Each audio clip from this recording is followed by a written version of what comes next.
I recall a guy whom we went to Afa on his behalf. Amongst others, Afa said there was an aggrieved, unburied male energy in his Afa.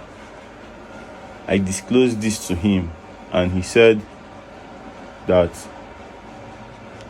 he had a cousin who was a cultist, an anti-cult, buyed him a while ago.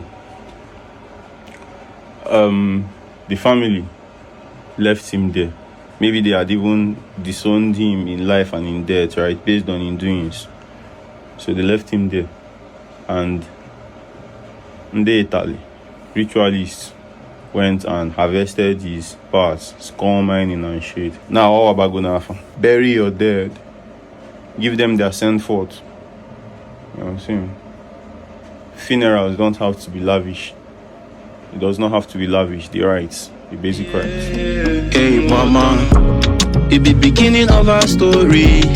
We'll be beds in love, For life. We not go hurt ourselves, you know. Or for? Man, in Kemu. As in Fachota Modi, boy, in Kemu. Now you're here, I'm fresh, can't quit, just sweetness.